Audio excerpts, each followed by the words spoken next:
السلام علیکم ورحمۃ اللہ وبرکاتہ۔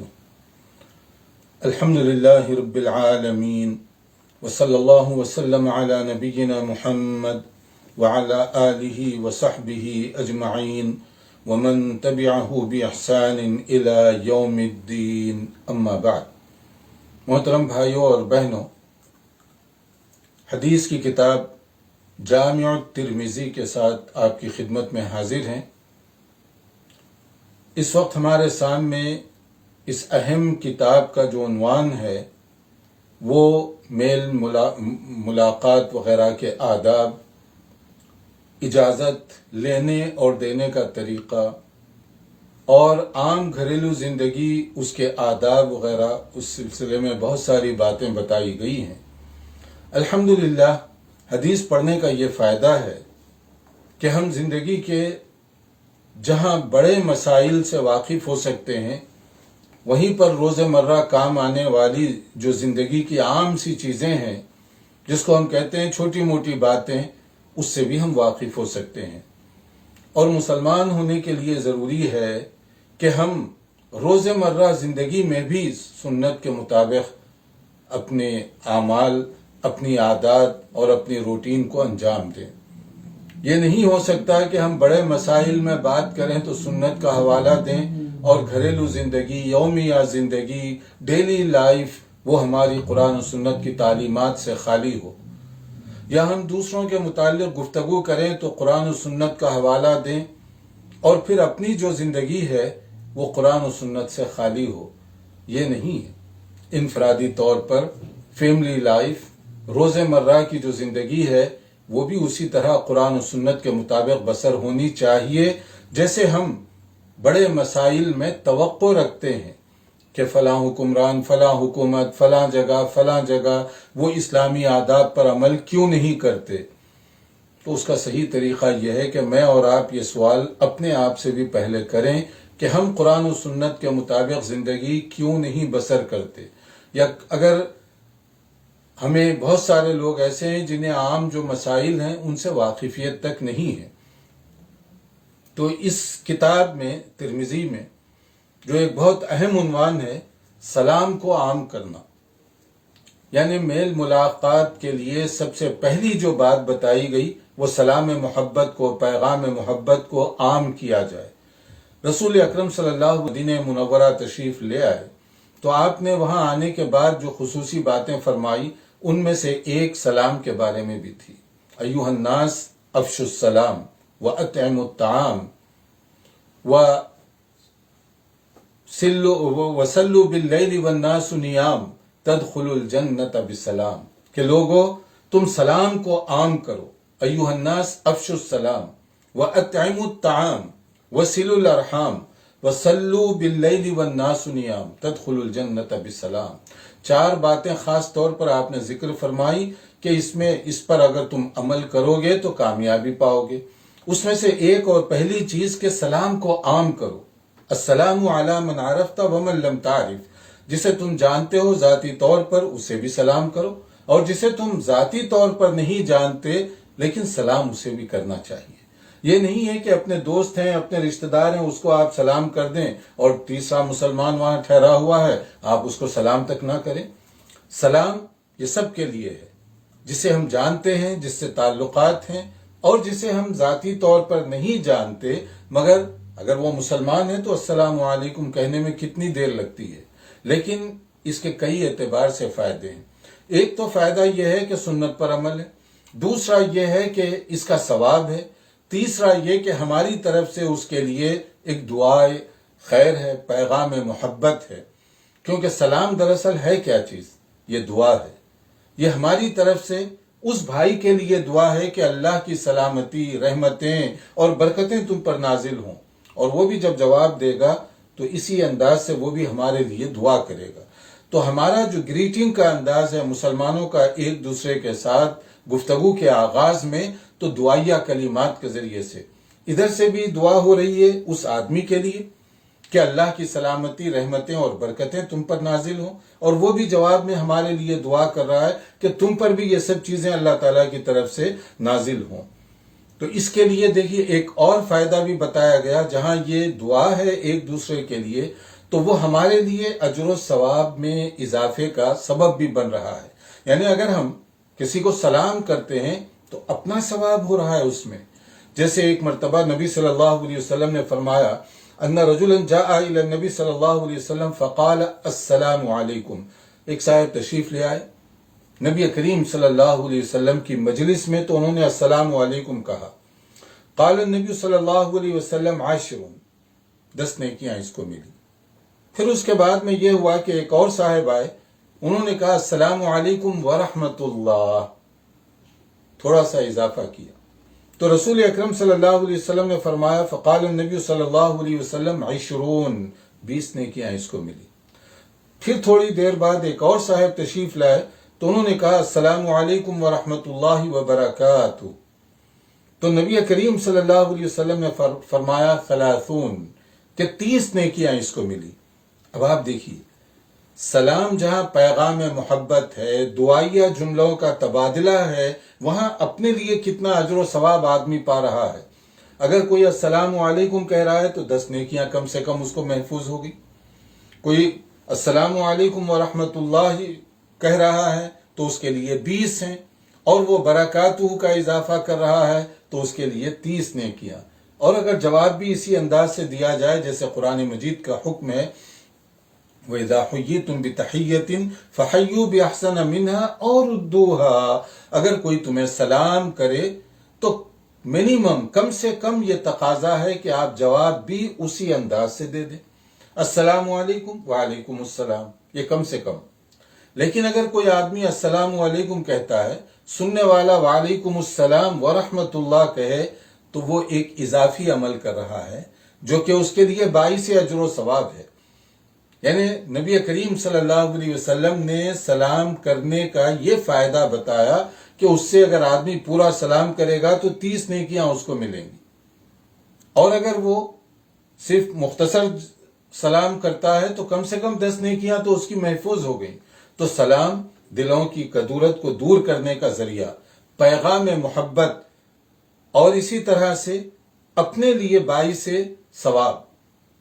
اور ایسے ہی آپ دیکھیے کہ کہیں بات چیت ہو، ملاقات ہو، تو اس کے لیے بھی ادب بتایا گیا کہ سب سے پہلے سلام کے ذریعے سے، بہت ساری باتیں کرنے کے بعد اب آپ السلام علیکم کہتے ہیں، یا بعض مقررین کا ایک انداز ہوتا ہے کہ بہت ساری تمہیدی باتیں کرنے کے بعد السلام علیکم۔ السلام جو ہے یہ قبل الکلام ہونا چاہیے، بات چیت سے پہلے۔ بات کا آغاز آپ سلام کے ذریعے سے کریں، اور اس کے بعد میں پھر آپ جو بھی کہنا چاہتے ہیں اس کے بعد کہیے، ترتیب صحیح یہ ہے۔ اور کسی کے ہاں اگر ہم چلے گئے، آپ ملاقات کرنے کے لیے کہیں تشریف لے جائیں، تو آپ پہلے گفتگو سے کوشش کیجئے کہ سلام ہی کریں، سلام کے ذریعے سے بات چیت کا آغاز ہو۔ اور اگر کہیں پر جائیں اور سلام آپ نے کیا، اندر سے گھر سے یا کمرے سے یا ان کی آفس سے جواب نہ آ رہا ہو، تو 3 بار آپ سلام کو ریپیٹ کریں، اور تیسری مرتبہ بھی جواب نہ آئے تو آپ واپس چلے جائیں۔ اس میں دیکھیے دونوں کے لیے بڑا پاکیزہ حکم ہے، اس کے اندر بہت ہی شرافت کا ایک اصول بتایا گیا، اور وہ کیا ہے کہ بسا اوقات اگر کوئی آنے والا ہے ملاقاتی وغیرہ، ہو سکتا ہے کہ گھر والے اس سے اس وقت ملاقات نہ کرنا چاہتے ہوں، یا ہو سکتا ہے کہ وہ کوئی ایسی سچویشن ہو ان کی تو وہ نہیں چاہتے کہ کوئی بھی آدمی اس موقع پر گھر پر آئے، کیونکہ جب آدمی گھر میں ہوتا ہے تو اس کی کئی مختلف باتیں ہو سکتی ہیں، تو وہ پسند نہیں کرتا کہ باہر والے اس موقع پر آئیں۔ اب آپ گئے کہیں پر، سلام کیا، اندر سے جواب نہیں آیا، کچھ دیر بعد پھر دوسرا سلام کیجئے، جواب نہ آئے تو تیسرا سلام کیجئے، اور جواب نہ آئے تو چوتھا سلام کرنے کے بجائے واپس چلے جائیے۔ اس کا مطلب یہ ہے کہ وہ بزی ہیں، اور یہ اس وقت ہے جب باہر والوں کا سلام اندر والے سن رہے ہوں۔ اگر آپ رہتے ہیں مثال کے طور پر بہت بڑے سائز کا گھر ہے، ولا نما، بنگلہ نما، یا اسی طرح باہر کا جو انٹری ڈور ہے وہ اور رہنے والوں کا بہت دور ہے، ان تک آواز پہنچنا مشکل ہے، تو وہاں پر کوئی اور طریقہ بھی ہو سکتا ہے۔ اور جیسے یہاں پر آج کل تو بہت زیادہ عام ہے کہ اگر آپ بیل کرتے ہیں تو گھر میں چاہے کہیں بھی ہو آدمی وہ سن سکتا ہے۔ تو وہاں بھی یہی اپلائی ہوگا رول کہ ایک بار بیل کریں، کچھ دیر انتظار کریں، یا گھر پر دستک دیں، کچھ دیر انتظار کریں، جواب نہ آئے تو دوسری بیل کریں، جواب نہ آئے، تیسری بیل کرنے کے بعد بھی جواب نہ آئے تو پھر چلے جائیے، کیونکہ گھنٹی جو ہے وہ تو گھر میں کہیں سے بھی سنائی دی جا سکتی ہے اور وہ سن سکتے ہیں گھنٹی، لیکن اس کے باوجود اگر وہ آپ کی بیل پر کوئی جواب نہ دے رہے ہوں تو اس کا معنی یہ ہے کہ وہ اندر بزی ہیں یا وہ نہیں چاہتے کہ آپ سے اس وقت ملاقات کریں، اور یہ ایک مہذب طریقہ ہے، اس کو آپ مائنڈ کرنے کے بجائے، محسوس کرنے کے بجائے چلے جائیے۔ تو اس سلسلے میں ایک بہت ہی مشہور واقعے کا یہاں ذکر کیا جا رہا ہے کہ ایک موقع پر حضرت ابو موسیٰ رضی اللہ تعالیٰ عنہ جو بڑے مشہور صحابی ہیں، حضرت عمر بن خطاب رضی اللہ تعالیٰ عنہ کے ہاں تشریف لے گئے ان کے گھر، اور اس وقت کے گھروں کا جو انداز تھا وہ تو بہت سمپل اور سیدھا سادہ سا انداز تھا کہ باہر سے چلنے پھرنے والوں کے قدموں کی آہٹ بھی گھر والے اندر سن سکتے تھے، کیونکہ گھر بھی بہت مختصر ہوا کرتے تھے، دیواریں بھی عام طور پر کچی مٹی کی ہوا کرتی تھیں، اور دروازہ یا اس کے اوپر جو پردہ وغیرہ ڈالا ہوتا وہ بھی بہت معمولی سا ہوتا تھا، تو باہر والوں کی آواز گھر کے اندر سنائی دیتی تھی آسانی کے ساتھ۔ جب وہ تشریف لے گئے وہاں، انہوں نے سلام کیا، حضرت عمر رضی اللہ عنہ گھر کے اندر موجود تھے، انہوں نے جواب دیا آہستہ سے کہ وہ یہ چاہتے تھے کہ سلام یعنی دعا ملتی رہے مجھے۔ کچھ دیر بعد دوسرا سلام آیا، انہوں نے جواب دیا مگر وہی بہت دھیمے انداز سے کہ باہر سنائی نہ دے۔ تیسری مرتبہ سلام آیا اور چوتھی مرتبہ کوئی سلام نہیں آیا، تو حضرت عمر رضی اللہ تعالیٰ عنہ نے دریافت کیا ہوا؟ پتا چلا وہ واپس جا رہے ہیں، ان کو روک لیا گیا، پوچھا گیا ماجرا کیا ہے، کیوں تشریف لائے تھے اور کیوں واپس جا رہے ہیں؟ تو انہوں نے اس کا سبب بتا دیا کہ مسئلہ تو یہ ہے کہ 3 بار اگر سلام کریں جواب نہ آئے تو واپس چلے جاؤ۔ تو حضرت عمر رضی اللہ تعالیٰ عنہ کے سامنے جب یہ بات کہی گئی تو حضرت عمر رضی اللہ تعالیٰ عنہ نے کیا کیا؟ واللہ لتأتینی علی ھذا ببرہان او بینۃ، کہ تمہیں اس کے بارے میں کلیئر ایویڈنس، دلیل دینی ہوگی کہ آپ نے یہ حوالہ دیا سنت کا کہ یہ مسنون ہے، تو پھر اس کے لیے دلیل چاہیے۔ اب دیکھیے سننے والے بھی کون تھے اور بولنے والے بھی کون تھے، دونوں صحابی ہیں۔ اب حضرت ابو موسیٰ بڑے پریشان ہو گئے کہ یہ تو ایک عام سی بات ہے، لیکن امیر المؤمنین فرما رہے ہیں کہ اس کے لیے دلیل چاہیے۔ خیر مسجد جب گئے تو وہاں جو لوگ بیٹھے ہوئے تھے ان کے سامنے جب بات کی گئی تو انہوں نے کہا کہ ہاں یہ بات تو ہے کہ نبی صلی اللہ علیہ وسلم کو ہم نے یہ فرماتے ہوئے سنا ہے۔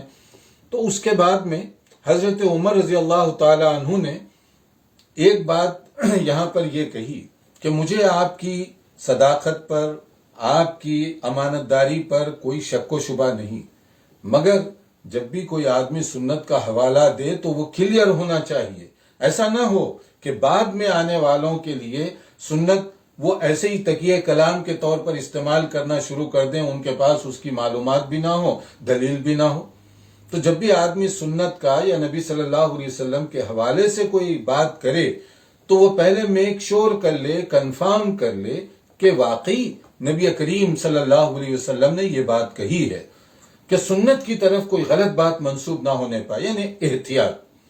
یعنی اس کا مطلب یہ نہیں کہ صحابی کو دوسرے صحابی پر شک و شبہ ہے۔ دوسری چیز یہ ہے کہ علم، چاہے آدمی بہت بڑے نالج والا ہو، کتنا ہی بڑا عالم و فاضل کیوں نہ ہو، حتیٰ کہ وہ صحابی رسول ہی کیوں نہ ہو، علم وہ تو بہت وسیع ہے، اور یہ دعویٰ نہیں کیا جا سکتا کہ ایک آدمی کو سارے کا سارا علم ہو۔ انسان ہے، کہیں نہ کہیں کوئی کمی رہ سکتی ہے اس کی۔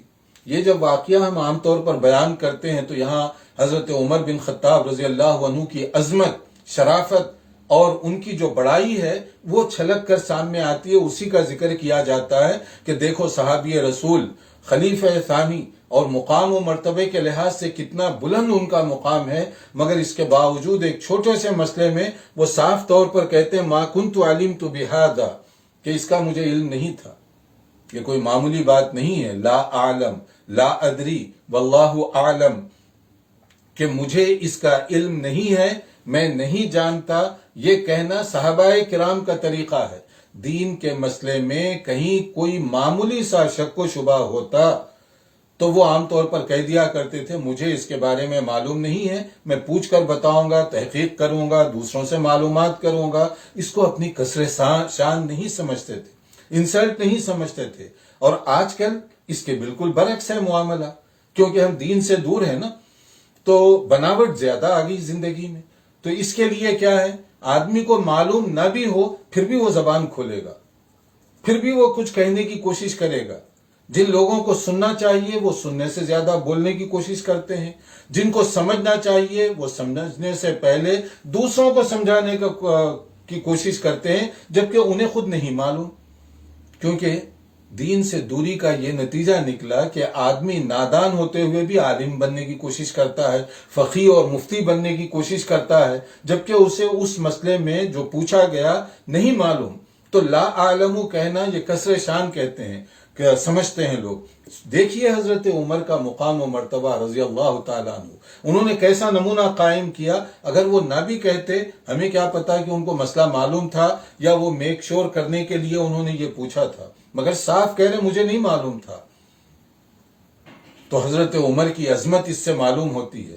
اور دوسری جو چیز، علم کے مقابلے میں یہ کوئی آدمی کی بے عزتی یا اس کے مقام کو گھٹانے والی بات نہیں ہے کہ کسی مسئلے میں وہ کہہ دے کہ لا اعلم، مجھے یہ چیز نہیں معلوم، بلکہ یہ اس کی بڑائی کی دلیل ہے، عظمت کی دلیل ہے کہ دین میں اپنی طرف سے کچھ کہنے کے بجائے آدمی کو معلوم ہو تو وہ بتا دے، نہ معلوم ہو تو کہہ دے کہ مجھے نہیں معلوم، میں بعد میں پوچھ کر بتاؤں گا۔ اور ایسے لوگوں کی زیادہ رسپیکٹ اور قدر ہونی چاہیے جو اپنی کمزوری کا دین کے مسئلے میں اعتراف کرتے ہوں۔ ورنہ آج کل آئے دن آپ دیکھتے ہیں ٹی وی ٹاک میں، شوز میں اور مختلف جگہوں پر لوگ معلومات ان کی 5% بھی نہیں ہوتی، لیکن بنتے ہیں جیسے 90% جانتے ہیں، اور ایسے مسئلہ بتائیں گے گویا کہ لگے کہ یہ بڑے بڑے ائمہ بھی ان کے گویا شاگرد ہیں، اتنا وہ جانتے ہیں، حالانکہ حقیقت یہ نہیں ہوتی۔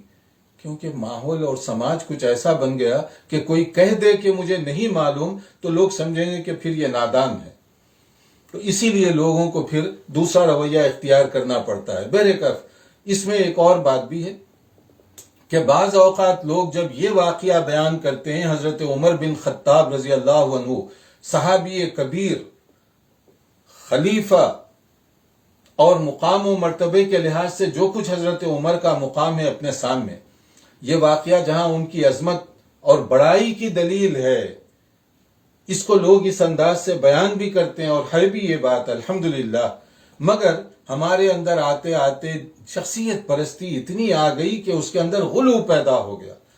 اگر وہ آدمی جو کہہ رہا ہے کہ حضرت عمر بن خطاب رضی اللہ تعالیٰ عنہ جیسے بڑے صحابی کو یہ مسئلہ معلوم نہیں تھا یا وہ میک شور کرنا چاہتے تھے، وہ تو بیان کرے گا ان کی عظمت کے حساب سے، لیکن کسی امام کے بارے میں آپ کہہ دیں کہ وہ مسئلہ ان کو معلوم نہیں تھا، یہ صحیح حدیث سے انہوں نے جو بات کہی یہ ٹکراتی ہے، وہ آستین چڑھا کے آپ کے خلاف آ جائے گا کہ میرے امام، اتنے بڑے امام، اتنا بڑا ان کا مقام و مرتبہ ہے، بھلا یہ ممکن ہے کہ یہ حدیث ان کو معلوم نہ ہو؟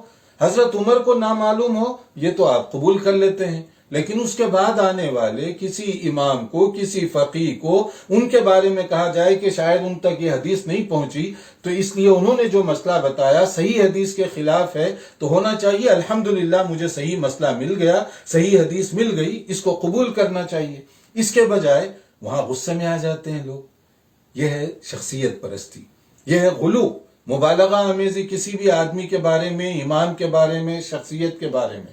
حالانکہ تمام مشہور ائمہ اور فقہاء نے یہ تاکید کی ہے، ہماری کوئی رائے، ہماری کوئی بات صحیح حدیث سے ٹکراتی ہو اس کو چھوڑ دو، ہماری بات کو چھوڑ دو، حدیث کو مت چھوڑو۔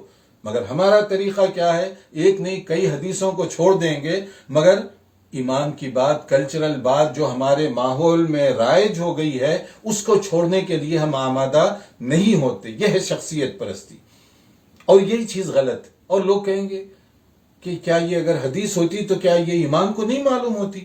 تو پھر یہاں دیکھ لیجئے حدیث ترمذی اٹھائیے اور یہ چیپٹر نکالیے، پھر وہی سوال حضرت عمر سے کیجئے رضی اللہ تعالیٰ عنہ کہ اگر یہ مسئلہ ہوتا تو کیا حضرت عمر جیسے بڑے صحابی ان کو یہ مسئلہ معلوم نہ ہوتا؟ تو یہ اس طرح کا جو سوال ہے یہ درست نہیں ہے۔ علم یہ کسی کے لیے بھی یہ نہیں ہے کہ وہ 100% ہر چیز کو جاننے والا ہو، چاہے کتنا ہی بڑا عالم ہو، کتنا ہی بڑا فقیہ ہو۔ ایک دوسرے سے افادہ اور استفادہ یہ ہمیشہ کرتے رہنا چاہیے، عزت اور احترام سب کی اپنی اپنی جگہوں پر۔ اس کے بعد میں ایک اور بات جو کہی جا رہی ہے کہ سلام خود کرو اگر ملاقات ہو رہی ہو، یا کسی کے ذریعے سے سلام پہنچایا بھی جا سکتا ہے، اور یہ بھی مسنون ہے کہ کوئی آدمی وہاں نہ ہو لیکن آپ سلام اس کے ذریعے سے پہنچا سکتے ہیں۔ جیسے دیکھیے کہ ایک مرتبہ حضرت جبرائیل تشریف لائے، نبی کریم صلی اللہ علیہ وسلم پر جب آپ وحی نازل ہوتی تھی، حضرت جبرائیل پیغام لے آتے۔ اس ایک موقع پر حضرت جبرائیل سے آپ جو بھی بات ہو رہی تھی، جو بھی پیغام وہ لے آئے تھے، تو اس موقع پر نبی صلی اللہ علیہ وسلم نے فرمایا، حضرت ام المؤمنین عائشہ رضی اللہ عنہ فرماتی ہیں ان رسول اللہ صلی اللہ علیہ وسلم قال لها، حضرت عائشہ رضی اللہ عنہا سے خطاب کرتے ہوئے رسول اللہ صلی اللہ علیہ وسلم نے فرمایا کہ ان جبرائیل یقرئک السلام، کہ یہ جبرائیل آئے ہیں اور تم پر سلام بھیج رہے ہیں۔ قالت وعلیہ السلام ورحمۃ اللہ وبرکاتہ، بہت بڑی سعادت کی بات ہے۔ سلام کون کر رہا ہے؟ حضرت جبرائیل، اور رسول اللہ صلی اللہ علیہ وسلم وہ پہنچا رہے ہیں۔ اور حضرت عائشہ اس کے جواب میں کیا فرماتی ہیں کہ ان پر بھی اللہ تعالیٰ کی سلامتی، رحمت اور برکتیں نازل ہوں۔ اور ایک اور جگہ جو کہا گیا وعلیکا وعلیہ السلام، کہ کوئی بھی آدمی سلام پہنچائے تو تم پر بھی اور جس کا سلام تم پہنچا رہے ہو اس پر بھی اللہ تعالیٰ کی رحمت، برکتیں نازل ہوں۔ اس سے ایک بات تو یہ معلوم ہوئی کہ کسی کا سلام دوسروں تک پہنچایا جا سکتا ہے۔ اگر وہ آدمی آپ کی بات نہ سن رہا ہو، آپ کے سامنے نہ ہو، تو آپ سلام پہنچا سکتے ہیں۔ تو حضرت جبرائیل کا سلام نبی صلی اللہ علیہ وسلم نے ام المؤمنین عائشہ رضی اللہ عنہا تک پہنچایا۔ ایک اور بات بھی یہ ہے کہ حضرت جبرائیل چونکہ اللہ کے حکم سے آیا کرتے تھے، حتیٰ کہ سلام بھی وہ براہ راست ام المؤمنین سے نہیں کر رہے ہیں، کیونکہ وہ آتے تھے وحی لے کر، اور جس پر وحی نازل ہو رہی ہے، جس تک پیغام پہنچانا ہے، بس اسی سے وہ بات کر رہے ہیں۔ اور اس کمرے میں اگر کوئی اور بھی ہو، ام المؤمنین عائشہ رضی اللہ عنہا، ان کو سلام ڈائریکٹ کرنے کے بجائے سلام پہنچایا جا رہا ہے۔ اور ایسے ہی سلام کے بارے میں ایک اور بات بھی کہی جا رہی ہے کہ جو آدمی سلام کرنے میں پہل کرتا ہے، ثواب میں بھی وہ پہل کرے گا، پہلے ثواب پائے گا اللہ تعالیٰ کی طرف سے۔ اس لیے انتظار مت کیجیے کہ وہ اگر سلام کرے گا تو میں جواب دوں گا، نہیں، جب آپ کو موقع ملا تو آگے بڑھ کر آپ سلام کر دیجیے۔ اور اگر اسے موقع ملا تو وہ بھی انتظار نہ کرے کہ وہ سلام کرے گا تو میں جواب دوں گا، بلکہ وہ آگے بڑھ کر سلام کر دے۔ جو اس میں پہل کرے گا نیکی کمانے میں گویا کہ وہ پہل کر رہا ہے، مگر یہاں بھی ذرا نفس کے تقاضے ہیں۔ نفس میں آتا ہے نا بڑا پن، تکبر، غرور، گھمنڈ، تو اس کی وجہ سے کیا ہوتا ہے کہ کبھی آدمی ایک مرتبہ خود سلام کرتا ہے، اپنے کسی دوست سے ملاقات ہو جائے، کہتے ہیں السلام علیکم۔ دوسری مرتبہ جب ملاقات ہو تو شیطان انڈائریکٹ حملہ کر دیتا ہے۔ اور وہ انڈائریکٹ حملہ کیسے کرتا ہے؟ کل میں نے اس کو آگے بڑھ کر سلام کیا تھا، اب اسے چاہیے کہ مجھے پہلے سلام کرے۔ آ گیا دیکھیے نفس، غرور، شیطانی رکاوٹ، کہ اب وہ انتظار کر رہا ہے کہ آگے والا سلام کرے گا تو میں جواب دوں گا، کیونکہ کل میں نے سلام کرنے میں پہل کیا تھا، تو آج میں کیوں سلام کروں؟ پہل کر کے آگے بڑھ کر اسے کرنا چاہیے۔ ورنہ آدمی سمجھتا ہے کہ اب میں شاید چھوٹا ہو گیا، یا میرا جو مقام ہے، پوزیشن ہے، وہ گھٹ رہی ہے کہ میں آگے بڑھ کر سلام کروں۔ تو اب شیطان کس طریقے سے حملہ کرتا ہے، کبھی انڈائریکٹ کبھی ڈائریکٹ۔ یہ انڈائریکٹ حملہ جو شیطان کرتا ہے اس کے طریقے ہیں کہ کل بھی میں نے سلام کیا، پہل کی، تو آج میں کیوں پہل کروں؟ یہ نہیں، جو آدمی آگے بڑھ کر سلام کرے گا ثواب اسے زیادہ مل رہا ہے، اور وہ سلام کر کے اپنے ثواب کو گویا کہ وہ محفوظ کر رہا ہے۔ اب دیکھیے رسول اکرم صلی اللہ علیہ وسلم فرماتے ہیں کہ جب آپ سے پوچھا گیا قیل یا رسول اللہ صلی اللہ علیہ وسلم الرجلان یلتقیان ایہما یبدأ بالسلام، کہ جو دو آدمی ملاقات کرتے ہیں ایک دوسرے کے ساتھ، کون پہلے سلام کرے؟ تو آپ نے کیا جواب دیا؟ فلاں پہلے کرے یا فلاں پہلے کرے؟ آپ نے کہا کہ نہیں، اولاہما باللہ، جو زیادہ اللہ والا ہے وہ آگے بڑھ کر سلام کرے۔ اب یہ جملہ کیسا ہے؟ یعنی کون کہے گا کہ میں اللہ والا نہیں ہوں؟ مطلب کیا ہے؟ جس کے اندر تقویٰ ہے، عمل کرنے کا جذبہ ہے، نیکی کمانے کا شوق ہے، اسے آگے بڑھنا چاہیے۔ وہ پہلے سلام کر دے، بجائے اس کے کہ وہ ویٹ کرے کہ اگلا سلام کرے گا تب میں جواب دوں گا، ورنہ میں جواب نہیں دوں گا۔ اور نبی صلی اللہ علیہ وسلم کا انداز کیا ہوا کرتا تھا؟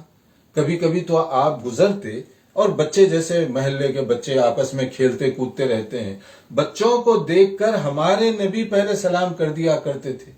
اب ہمارے نبی صلی اللہ علیہ وسلم کا مقام و مرتبہ وہ بھی ذہن میں رکھیے، اور بچے کھیل رہے ہیں وہاں پر، لیکن آپ آگے بڑھ کر سلام کرتے۔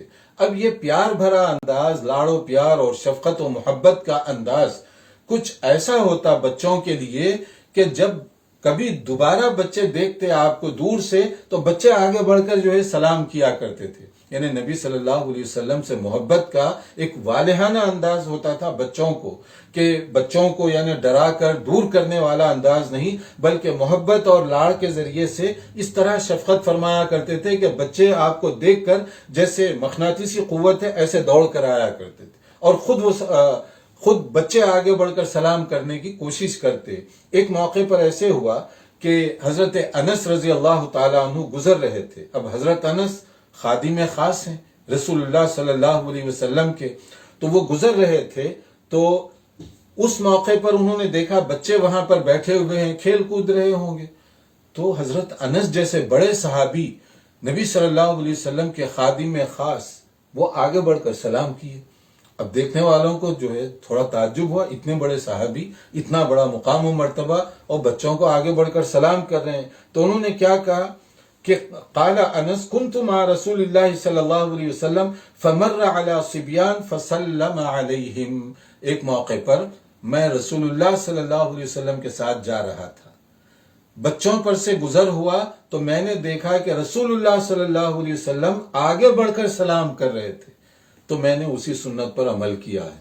یہ ہے صحابہ کرام کے اندر جذبہ کہ نبی صلی اللہ علیہ وسلم کی ہر ادا پر وہ ٹوٹ کر محبت کرتے اور عمل کرنے کی کوشش کرتے۔ تو حضرت انس نے دیکھا نبی صلی اللہ علیہ وسلم کو، اسی کے مطابق آپ کے بعد جب انہیں کسی مناسبت سے وہ کہیں سے گزر رہے تھے، بچوں پر سے گزر رہے تھے، تو انہوں نے ان کو سلام کیا۔ تو اس میں پیغام یہ ہے کہ جب ہم کسی کو دیکھیں، بچے ہوں بڑے ہوں، سلام کرنے میں آگے بڑھیں اور پہل کریں۔ اور ایسے ہی ایک موقع پر ہوا کہ سلام کرنے میں آدمی کو کلیئر ہونا چاہیے۔ جیسے بعض اوقات نقالی ہوتی ہے، اور بعض علاقوں کا بھی وہ رواج ہو سکتا ہے، بعض جگہوں پر لوگ بڑا ٹپیکل انداز سے سلام کرتے ہیں، سمجھ میں نہیں آتا کہ وہ کیا لفظ کہنا چاہتے ہیں۔ السلام علیکم، اب یہ ذرا سوچئے، اس پر غور کیجئے، یہ کوئی انداز ہے سلام کرنے کا؟ اس کے اندر نہ وہ دعائیہ جملہ پورا ہو رہا ہے، نہ وہ ادب پورا ہو رہا ہے، اور پھر وہ جواب بھی اسی انداز سے، وہ آگے والا بھی اسی انداز سے دے رہا ہے، تو یہ انداز مناسب نہیں ہے۔ یا اسی طرح نبی صلی اللہ علیہ وسلم کے خدمت میں ایک مرتبہ جیسے مختلف لوگ آیا کرتے تھے، کچھ یہودی لوگ آئے، اور وہ تو شرارت کیا کرتے تھے نا، وہ جو قرآن مجید میں کہا راعینا راعینا، الفاظ بدل کر راعی اگر یا کے ساتھ پڑھا جائے ذرا سا کھینچ کر، تو اس کا مطلب یہ ہوتا ہے کہ ہمارے شب پر چرواہے، وہی چرواہے ذرا دیکھ ہماری طرف، یعنی انتہائی گستاخی اور بے ادبی کا جملہ ہے یہ۔ اور اگر ذرا توجہ فرماتے ہاں تو نہ ہمارا مطلب ہے راعینا، یعنی یا کو حذف کر کے زیر لگاتے، مگر ذرا سا الفاظ یعنی ٹون، تو مطلب کیا ہے؟ ہماری رعایت فرمائیے، ہماری طرف توجہ دیجیے، ہماری بھی کیئر کیجیے، یہ ہمارا مقصد تھا۔ اب اللہ تو دلوں کے حال کو جاننے والا ہے، لیکن یہ یہودی طرز تھا نبی صلی اللہ علیہ وسلم کو الفاظ کے ذریعے سے بھی تکلیف پہنچانے کا۔ تو ایک موقع پر ایسے ہوا کہ حضرت ام المؤمنین عائشہ رضی اللہ تعالیٰ عنہ کے حجرے میں جب نبی صلی اللہ علیہ وسلم تھے، تو وہاں پر کچھ لوگ آگے ملاقات کے لیے، انہوں نے کیا کہا؟ السلام علیکم، السلام، لام نہیں کہا، السلام اور السلام میں فرق ہے۔ السلام یہ پیغام محبت ہے، سلامتی، خیر اور برکت کی دعا ہے. لیکن اگر لام کو حذف کر دیا جائے، السلام علیکم، بربادی ہو، ہلاکت ہو تمہاری. اب یہ بددعائیہ جملہ ہے. نبی صلی اللہ علیہ وسلم نے سنا تو آپ بہت زیادہ حلیم الطبع تھے، برداشت آپ کے اندر بہت زیادہ تھی، صبر بہت زیادہ تھا، آپ کا حوصلہ تو بہت بڑا تھا. تو آپ نے کیا کہا، لڑنے جھگڑنے کے بجائے کہ آپ کے گھر میں تشریف لا رہے ہیں، وہ آنے والا وفد آپ اپنے گھر میں تشریف فرما ہے، وہ وفد آ کر آپ کے اپنے گھر میں آپ کی توہین کر رہا ہے، گویا بددعائیہ جملہ کہہ رہا ہے. تو نبی صلی اللہ علیہ وسلم نے اس موقع پر کہا علیکم، تم پر بھی، اور کچھ نہیں کہا. اب ام المومنین عائشہ رضی اللہ تعالیٰ عنہ نے سن لیا. اب انہیں غصہ آ گیا، اور ظاہر ہے کہ غصہ آنا تھا. آپ کے گھر میں کوئی آئے اور پھر آپ کی توہین کرے گھر کے اندر، تو گھر والے کیسے برداشت کر سکتے ہیں؟ تو پھر نبی صلی اللہ علیہ وسلم کا یہ گھر، ام المومنین وہاں موجود ہوں اور ان کے سامنے یہ بددعائیہ جملہ اور غلط کلمہ کہا جائے تو ظاہر ہے کہ غصہ تو ان کو آ گیا. تو اس موقع پر ان کی زبان سے نکلا علیکم السلام واللعنہ، تم پر بھی ہلاکت ہو، لعنت ہو تم پر. تو ہمارے نبی صلی اللہ علیہ وسلم نے وفد سے کچھ نہیں کہا. یہ آپ کی جو ہے کتنی بڑی اونچائی ہے. وفد کی طرف آپ نے کچھ نہیں کہ آبجیکشن نہیں کیا، بلکہ ام المومنین سے آپ نے اس موقع پر کہا. فقال النبی صلی اللہ علیہ وسلم یا عائشہ ان اللہ یحب الرفق فی الامر کلہ، کہ عائشہ اللہ تعالیٰ نرمی کو پسند فرماتا ہے. دیکھیے کتنا پیارا انداز ہے ان کی اصلاح کرنے کا بھی، بات کو سمجھانے کا بھی. تم غصے میں آ گئی ان کے یہ جملے کو سن کر. آپ نے مزید تشریح نہیں کی. اللہ تعالیٰ کو نرمی پسند ہے، ریئیکشن میں بھی، رد عمل میں بھی، غصے میں بھی نرمی. تو پھر حضرت عائشہ نے سوچا کہ شاید نبی صلی اللہ علیہ وسلم نے یہ جو لوگ آئے ہوئے ہیں، ان لوگوں نے جو جملہ کہا آپ نہیں سنے ان کا جملہ، یا سمجھے نہیں کہ کیا وہ لوگ کہہ رہے تھے. تو اس لیے حضرت عائشہ نے فرمایا کہ الم تسمع ما قالو، اے اللہ کے نبی صلی اللہ علیہ وسلم کیا آپ نے سنا نہیں ان لوگوں نے کہا کیا تھا، کیوں مجھے غصہ آ گیا؟ تو ہمارے نبی نے پھر وہی پیار بھرے انداز سے حضرت عائشہ سے کہا قد قلت علیکم، تم نے نہیں سنا میں نے کیا جواب دیا؟ علیکم میں نے کہا، یعنی تم جو کلمہ کہہ رہے ہو میرے لیے، تم پر بھی. تو ظاہر ہے کہ ناحق کہ تم اگر کسی کو برا کہو گے تو اس کا تو نقصان نہیں ہوگا، لیکن تمہیں نقصان ہوگا. جو اس جملے میں علیکم میں نے کہہ دیا، ساری بات ختم ہو گئی، جو کچھ تم کہہ رہے ہو تمہارے ہی اوپر وہ لوٹے. تو مقصد کیا ہے؟ بعض اوقات لوگ سلام کو بگاڑ کر بھی کہتے ہیں، اور بعض لوگوں کی نیت تو بری نہیں ہو سکتی لیکن الفاظ ان کے بگڑے ہوئے ہوتے ہیں. تو ہم جب سلام کریں تو آداب کا بھی خیال رکھیں. اسلامی یہ لفظ ہے تو اس کو اسی انداز سے کہنا چاہیے تاکہ آگے اگلے آدمی پر آپ کی طرف سے رحمت محبت کی جو سوغات آپ پیش کرنا چاہتے ہیں وہ بھی چلی جائے، اور دعائے خیر کا بھی اس کے ذریعے سے اس کا ایک اچھا بدلہ مل سکے. اسی طرح سے ہمیں کچھ آداب بھی بتائے گئے، کیونکہ سلام یہ کسر نفسی، عجز و انکساری کا ایک طریقہ ہے، تکبر کو توڑنے کا. تو آپ نے کیا فرمایا؟ یسلم الفارس علی الماشی والماشی علی القائم والقلیل علی الکثیر. اس کے آداب اور اسٹیجز بتائے کہ اگر کوئی آدمی سواری پر ہے، کوئی پیدل چل رہا ہے، تو سواری پر جو ہے وہ اس کو سلام کرے اگر وہ سن سکتا ہے. جیسے کار وغیرہ میں ہے تو بعض اوقات ذرا مشکل ہوتی ہے تو آپ اشارہ بھی کر سکتے ہیں لیکن زبان سے کہتے ہوئے. اور ایسے ہی اگر کوئی ایسی سواری ہے جس سے براہ راست آدمی سن سکتا ہے، جیسے کوئی گھوڑے پر بیٹھا ہوا ہے یا کوئی اور ایسی سواری سے گزر رہا ہے جس کا لوگ دیکھ سکتے ہیں، سن سکتے ہیں، عام بائی سائیکل وغیرہ پر، تو وہ بڑی آسانی سے السلام علیکم کہہ سکتا ہے. وہاں اشارے وغیرہ کی بھی ضرورت نہیں ہوگی. اور ایسے ہی اگر کچھ کم لوگ ہیں، زیادہ مجمع ہے وہاں پر بیٹھا ہوا، تو کم لوگوں کا کام ہے کہ وہ سلام کریں. اب اس میں بھی حکمت ہے کہ اب سارا مجمع تو سلام نہیں کرے گا، کچھ لوگ ہیں وہ سلام کر دیں، سب کی طرف سے کافی ہو جائے گا. اسی طرح مجمع میں بیٹھے ہوئے، مجلس میں بیٹھے ہوئے سارے لوگ جواب دینے کے پابند نہیں ہوں گے، چند لوگ اس کے اندر جو ہیں وہ جواب دے دیں، بس کافی. اسی میں ایک اور بات بھی ہے کہ جب آدمی مسجد میں داخل ہو اتنی آواز سے سلام کرے کہ وہ آگے پیچھے جو لوگ ہیں دروازے کے قریب وہ سن لیں اور جواب دے دیں. اس میں سے 2-4 آدمی جواب دے دیں بس کافی ہے. لیکن یہ بھی خلاف ادب ہے کہ آپ مسجد میں کبھی داخل ہوں تو اس زور سے سلام کریں کہ پہلی صف سے آخر صف تک سارے لوگ آپ کی طرف متوجہ ہو جائیں. کوئی ذکر و اذکار کر رہا ہے، کوئی دعاؤں میں مشغول ہے، کوئی قرآن کریم کی تلاوت کر رہا ہے، یا کوئی نوافل میں مشغول ہے. یہ کیا بات ہوئی کہ آپ کے سلام پر سارے لوگ آپ کی طرف دیکھیں؟ یہ خلاف ادب ہے. اس کا طریقہ یہ ہے کہ آپ جب داخل ہوں اتنی آواز سے سلام کریں کہ چند لوگ سن لیں بس کافی ہے، اور چند لوگ جواب دے دیے بس سب کی طرف سے ہو گیا. دونوں کو اس کا خیال رکھنا چاہیے. اب یہاں پر ایک اور بات بھی کہی گئی، اذا انتهى احدكم الى مجلس فليسلم فان بدا له ان يجلس فليجلس ثم اذا قام فليسلم، کہ جب اگر مجلس میں داخل ہو، کوئی بھی مجلس ہو، چاہے گھر کے اندر آپ آئیں یا مسجد میں یا کلاس روم میں، تو آپ سلام کر کے داخل ہو جائیں. وہاں پر کچھ لوگ سن لیتے ہیں تو ٹھیک ہے، اور اس کے بعد میں دل چاہا تو بیٹھیں آپ بھی ان کے ساتھ، اگر وہ مجلس آپ کے لیے مناسب ہے، اور جب بات ختم ہو گئی تو سلام کر کے نکل جائیں. تو یہاں ایک اور بات بھی کہی جا رہی ہے کہ دونوں سلام کی اہمیت ہے، آتے وقت بھی اور جاتے وقت بھی. یہ نہیں ہے کہ آپ آتے وقت تو سلام کریں اور جاتے وقت آپ سلام نہ کریں، یہ نہیں ہے.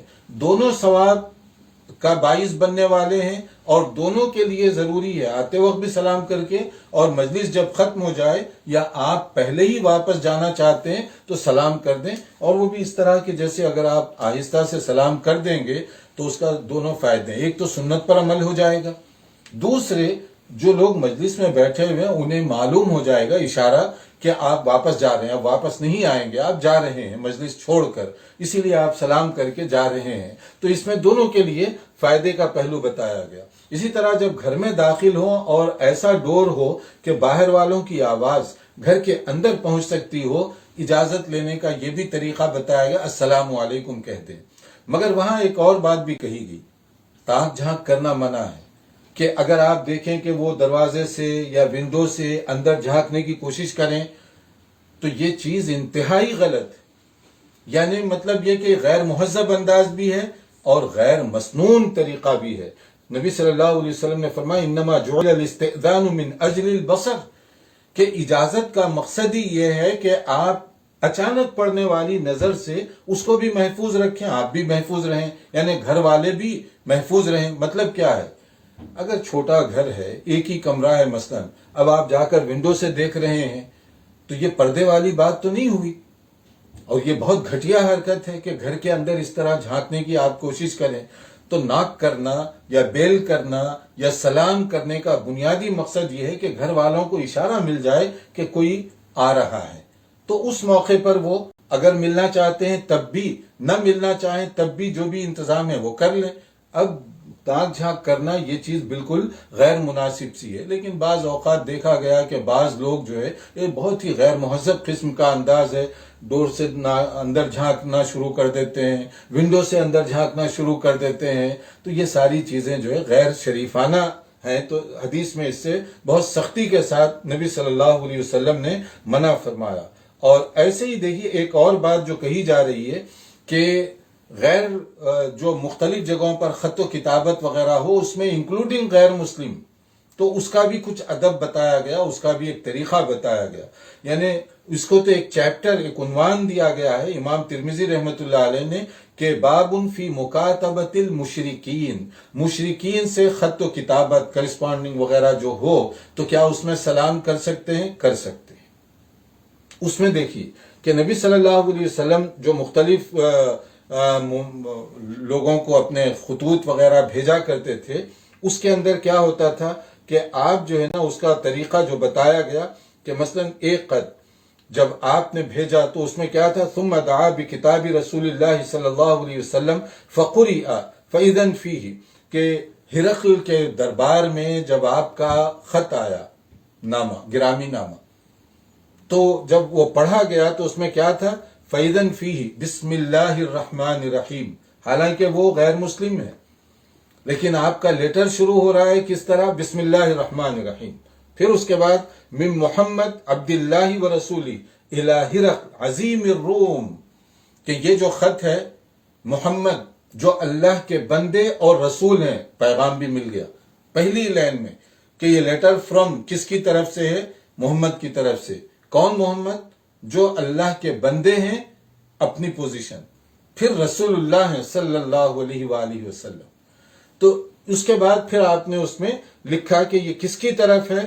جو رومن امپائر کی طرف، ہرقل کی طرف یہ لیٹر ہے، اور اس کے بعد میں جو بھی اس کا میسیج تھا وہ میسیج. تو یہ ترتیب تھی نبی صلی اللہ علیہ وسلم کی. تو بعض اوقات لوگ یہ کہتے ہیں کہ اگر ہم اس میں بسم اللہ لکھیں تو شاید اس میں بے ادبی ہو سکتی ہے، یا اسی طرح سے السلام علیکم لکھیں یا نہ لکھیں. تو اب آپ دیکھ لیجئے کہ اس میں دونوں چیزیں حل ہو رہی ہیں، لیکن یہ حالات اور سچویشن کے اوپر ہے. مسئلے کے اعتبار سے ہم نے یہ مسئلہ تو آپ کو بتایا کہ کہاں اس پر کس طرح سے عمل کرنا ہے، وہ اپنے اپنے حالات کو سامنے رکھتے ہوئے آپ اس کے مطابق کر سکتے ہیں. اب یہاں اسی طرح سے ایک اور بات کہی گئی کہ نبی کریم صلی اللہ علیہ وسلم کے سامنے میں جو سلام میں نے کہا الفاظ بدل کر، ایک صاحب آئے اور انہوں نے کہا علیک السلام یا رسول اللہ علیک السلام. نبی صلی اللہ علیہ وسلم نے یہ لفظ کو سخت ناپسند فرمایا، علیک السلام علیک السلام، یہ مردوں کے لیے سلام ہے، ایسے نہیں کیا جاتا. پھر آپ نے ان کو طریقہ بتایا کہ قل السلام علیک، پہلے آپ السلام علیکم ورحمۃ اللہ وبرکاتہ اس طرح سے کہیں. مطلب کیا ہے کہ الفاظ اپنی طرف سے آگے پیچھے مت کیا کریں، اور الفاظ کو آگے پیچھے کرنے سے بعض اوقات اس کے اندر جو الفاظ کی تاثیر اور برکت ہے وہ بھی خراب ہو جاتی ہے. جو قرآن مجید میں الفاظ بتائے گئے، دعائیہ جو جملے بتائے گئے، احادیث کے اندر جو جملے بتائے گئے، اس کو ایز اٹ از کرنے میں بہت سارے فائدے بھی ہیں. اس میں ایک اور بھی بات بتائی گئی ہے. ایک تو یہ ہے کہ دوسری جو زبانیں ہیں اس کے سیکھنے کا حکم، اور پھر یہ چونکہ یہودیوں کے ساتھ خط و کتابت سلام وغیرہ کی بات ہو رہی ہے تو اس کا ذکر یہاں پر کیا ہے امام ترمذی رحمۃ اللہ علیہ نے کہ فی تعلیم السریانیہ، کہ سریانی زبان جو ہے یہ دنیا کی جو مختلف زبانیں ہیں ان میں سے چند جو زبانیں جو بہت ہی قدیم حیثیت رکھتی ہیں، بلکہ ان کو سمجھ لیجئے کہ مختلف زبانوں کی اصل ہیں، اس میں سے ایک سریانی زبان بھی ہے، قدیم ترین زبانوں میں سے. تو نبی صلی اللہ علیہ وسلم نے حضرت زید بن ثابت رضی اللہ عنہ جو بہت مشہور صحابی اور بہت ذہین صحابی تھے، ان کو خاص طور پر یہ حکم دیا تھا، امرنی رسول اللہ صلی اللہ علیہ وسلم ان اتعلم لہ، کہ مجھے حکم دیا نبی صلی اللہ علیہ وسلم نے کہ میں یہ زبان سیکھوں. اور پھر اس کا ریزن وہ بتا رہے ہیں کہ کیونکہ یہودی خط و کتابت وغیرہ کے لیے ان کے پاس سے جو بھی خط آتے کسی اور سے پڑھانا پڑتا، تو نبی صلی اللہ علیہ وسلم کو اطمینان نہیں ہوتا کہ ہم جو پیغام دینا چاہتے ہیں وہ ان تک ویسے ہی پہنچ رہا ہے یا نہیں. یہ تو ہم سب جانتے ہیں، ہر زبان کا اپنا ایک ٹون ہوتا ہے، ایک اسٹائل ہوتا ہے لکھنے کا. اگر آپ جو چیز اردو کے اندر بہت مہذب ہو، ایز اٹ از اگر وہ عربی میں لکھیں گے تو اس کا مفہوم بگڑ بھی سکتا ہے. بلکہ کچھ ایسے کلمات ہیں، اصطلاحات ہیں، ان کا متبادل اگر عربی میں آپ تلاش کر کے وہ جملہ کہیں گے اس کا زیادہ فائدہ ہوگا، بجائے اس کے کہ وہ جملہ ایز اٹ از نقل کر دیں تو بسا اوقات غلط مفہوم بھی جا سکتا ہے، کیونکہ ایک زبان کی بولی دوسری زبان کی گالی بھی ہو سکتی ہے. تو اس میں بڑا دیکھ سمجھ کر کرنے کی ضرورت ہے. ابھی اتفاق سے ایک جگہ مجلس میں بات ہو رہی تھی تو ایک صاحب بڑی محفل تھی، تو وہاں انہوں نے کہا کہ جو ہماری مسجد کے مصلی، میں نے کہا خبردار یہ مصلی کا لفظ آپ پنجابی بیک گراؤنڈ کے لوگوں کے سامنے اس طرح نہ کہا کریں، کیونکہ آپ جس مفہوم میں استعمال کر رہے ہیں یہ مصلی کا لفظ ان کے پاس یہ دوسرے مفہوم میں استعمال ہوتا ہے. تو آپ کے ذہن میں کیا ہے، اگر وہ نہیں سمجھیں گے تو الٹا گالی سمجھ بیٹھیں گے. تو مطلب کیا ہے کہ بعض زبانیں جو ہے، بعض الفاظ، بعض کلمات، حالانکہ وہ کہنے والوں کی نیت کوئی بری نہیں تھی، مقصد یہ تھا کہ ہمارے نمازی، لیکن یہ لفظ جو ہے بعض جگہوں پر وہ جو بعض جو طبقات ہیں جو خاص طور پر جن کو کہتے ہیں نچلی کمیونٹی کے لوگ، یا ان کا کام بہت، ان کا مقام یا سوشل اسٹیٹس ان کے بڑے کمزور ہوتے ہیں، صفائی کرنے والے وغیرہ وغیرہ، اس طرح کے لوگوں کے لیے یہی لفظ وہ لوگ استعمال کرتے ہیں. اب یہ صاحب مہذب انداز سے وہ لفظ استعمال کر رہے ہیں اور سننے والا کچھ اور سمجھ بیٹھے تو پھر بات تو گڑبڑ ہو گئی.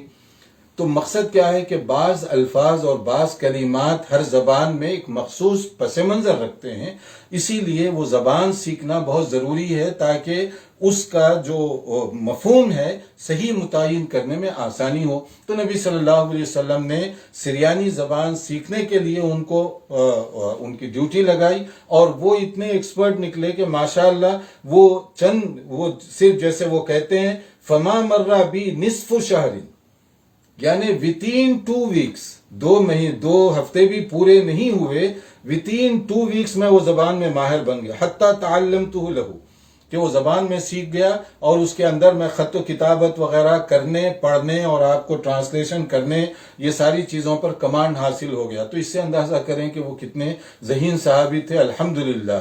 تو اب اس میں ایک اور بھی پیغام ہے، چلتے چلتے یہ بھی سن لیجئے۔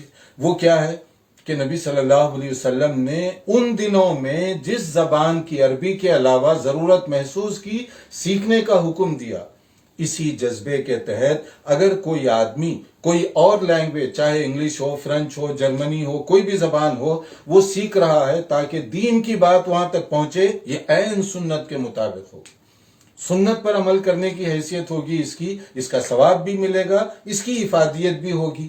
ورنہ ایسا نہ ہو کہ ہم اگر زبان نہ جانتے ہوں تو پھر آگے والے کو دین کی بات کیسے پہنچائیں گے اور صحیح پیغام کیسے پہنچائیں گے؟ یا کبھی ایسے بھی ممکن ہے کہ ہم کہنا کچھ چاہتے ہیں لیکن کہہ کچھ رہے ہیں، آگے والا سمجھ کچھ رہا ہے، مفہوم اس کا الٹا ہو رہا ہے اس کے ذہن کے مطابق۔ تو اگر آدمی زبان سیکھے دین پہنچانے کے لیے تو سنت پر عمل کرنے کا بھی ثواب ملے گا۔ اس زمانے میں سریانی زبان وہ ایڈوانس زبان تھی، یہودیوں کی زبان تھی، اور وہ لوگ خط و کتابت وغیرہ میں وہی زبان استعمال کیا کرتے۔ تو رسول اکرم صلی اللہ علیہ وسلم نے بجائے اس کے کہ ایک دوسرے آدمی پر بھروسہ کریں، صحابی کو اس کے لیے آمادہ کیا، اور انہوں نے اس کا حق بھی ادا کیا۔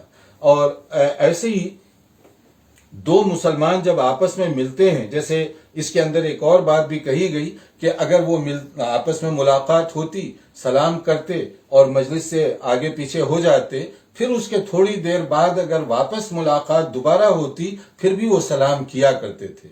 مطلب یہ ہے کہ ہم کچھ دیر کے لیے ٹھہرے ہوئے تھے، گفتگو ہو رہی تھی، اس کے بعد مجلس ختم ہو گئی، وہ چلا گیا، لیکن 2-4 منٹ بعد پھر واپس آیا، پھر بھی السلام علیکم کہہ لے، کیونکہ سلام کرنے میں کوئی تکلیف نہیں ہوگی، سلام کرنے میں اجر و ثواب میں اضافہ ہوگا، نیکیوں میں بڑھوتری ہوتی جائے گی۔ اور اس کا ایک اور فائدہ یہ بتایا سلام کے ساتھ مصافحہ کرنے کا کہ ما من مسلمین یلتقیان فیتصافحان الا غفر لہما قبل ان یفترقا، کہ اگر 2 مسلمان آپس میں ملاقات کرتے ہیں اور سلام کے ساتھ مصافحہ وہ کر رہے ہیں تو اللہ تعالیٰ ان کے گناہوں کو معاف فرما دے گا، وہ مجلس ختم ہونے سے پہلے۔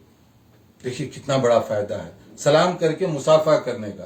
لیکن مصافحہ ہر وقت کرنے کی یہ بات نہیں کہی گئی، اگر وہ کرتے ہیں تو اس کا ثواب پاتے ہیں، لیکن حالات کے اعتبار سے، جیسے اس وقت بار بار یہ کہا جا رہا ہے کہ آپ جو ہے شیک ہینڈ نہ کریں دوسروں کے ساتھ، کیونکہ کرونا وائرس کی وجہ سے احتیاط آپ کے لیے بھی ضروری ہے اور دوسروں کے لیے بھی ضروری ہے۔ تو دین کا ایک قاعدہ یہ ہے کہ آپ نہ نقصان پہنچائیے نہ نقصان اٹھائیے، تو نقصان سے خود بھی بچیے، دوسروں کو بھی بچائیے۔ تو احتیاطی تدابیر کے طور پر یہ کہا جا رہا ہے کہ آپ صرف سلام کر لیا کریں، مصافحہ وغیرہ کرنے سے ان دنوں میں خاص طور پر پرہیز کریں۔ تو یہ بھی کوئی ضروری یا فرض کا مسئلہ نہیں ہے کہ مصافحہ نہ کریں تو اس کا کوئی نقصان ہوگا، کریں گے تو اس کا ثواب ہوگا، حالات اگر نارمل ہوں۔ اور اگر صرف سلام کر لیں تو بھی کافی ہے، بات تو ہوگی آپ کی سلام کے ساتھ۔ ایسے ہی اگر کوئی مسافر وغیرہ کہیں سفر سے آتا ہے، اس کے ساتھ آپ معانقہ بھی کر سکتے ہیں۔ تو معانقہ، مصافحہ، یہ سلام کے علاوہ کی چیزیں ہیں، حسب ضرورت اور حسب موقع۔ یہ نہیں کہ ہر مجلس میں معانقہ شروع کر دیں، یہ نہیں کہ ہر ملاقات میں معانقہ شروع کر دیں، یہ نہیں ہے۔ معانقہ خاص موقعوں پر کوئی سفر وغیرہ سے آئے تب گلے ملنے کی جو بات ہے۔ مصافحہ کرنا یہ سلام کے بعد ہو سکتا ہے اگر حالات اس کے اجازت دے رہے ہوں، ورنہ صرف آپ سلام کر لیں، اس پر یہ کافی ہو جائے گا۔ پھر اس کے بعد میں جو ایک اہم چیپٹر شروع ہو رہا ہے وہ آداب کے متعلق، جنرل جو آداب ہیں کہ ایک مسلمان کے دوسرے مسلمان کے ساتھ میل ملاپ وغیرہ، اس کے جو طریقے اور اس کا جو ادب وغیرہ بتایا گیا، اس میں دیکھیے کچھ بنیادی باتیں بتائی گئی ہیں، کیونکہ دین ہمارا اتنی پاکیزہ تعلیمات دیتا ہے کہ اس پر اگر ہم عمل کریں، ہر مسلمان دوسروں کے لیے خیر خواہ بن جائے گا، بھی خواہ بن جائے گا، بھلائی چاہنے والا بن جائے گا۔ اور ایک مشہور حدیث تو آپ کے ذہن میں ہوگی، لا یؤمن احدکم حتی یحب لاخیہ ما یحب لنفسہ، اس وقت تک کوئی شخص مسلمان نہیں ہو سکتا جب تک کہ وہ اپنے بھائی کے لیے بھی وہی چیز پسند کرنے والا نہ بنے جو اپنے لیے پسند کرتا ہے۔ یعنی میں پسند کرتا ہوں کہ لوگ میرے ساتھ اچھی گفتگو کریں، گالی نہ دیں، دھوکہ نہ دیں، اسی طرح آپ بھی لوگوں کے ساتھ اچھی گفتگو کریں، گالی نہ دیں، دوسروں کو دھوکہ نہ دیں۔ یعنی جو آپ اپنے لیے چاہتے ہیں دوسروں کے لیے بھی آپ وہی چاہنے والے بن جائیں، خیر خواہ بن جائیں۔ تو اس کے لیے کچھ آداب بتائے گئے، ان میں سے ایک یہ ہے کہ اگر جیسے کوئی مسلمان بیٹھا ہوا ہے، چھینک رہا ہے، تو اس کو چاہیے کہ الحمدللہ وہ کہے، یہ ادب ہے۔ ورنہ عام طور پر انگلش ادب کیا ہے؟ Excuse me. اس موقع پر کیا کہتے ہیں؟ چھینک اگر آ گئی، ایکسکیوز می۔ شرعی ادب کیا ہے؟ الحمدللہ۔ تو ہمیں الحمدللہ کہنا چاہیے، چاہے مجلس کوئی بھی ہو، پہلے الحمدللہ کہیں، اس کے بعد میں جو بھی بات کرنی ہو اس کے بعد میں آپ کریں۔ اور سننے والا، اس کے لیے بھی ہمیں جواب دینے کا طریقہ بتایا گیا، یرحمک اللہ۔ اور پھر اگین چھینکنے والا، یہدیکم اللہ ویصلح بالکم۔ اب یہ دیکھیے، دعا دعا دعا، چھینکنے والا بھی، سننے والا بھی، پھر اگین وہ ایک دوسرے کے ساتھ دعائیہ جملوں کا تبادلہ ہو رہا ہے۔ پھر چھینک یہ صحت کی بھی علامت ہے، تو وہ اللہ کا شکر ادا کر رہا ہے، اور سننے والا اس پر رحم دلی کی دعا بھی کر رہا ہے کہ اللہ تم پر خصوصی رحم فرمائے۔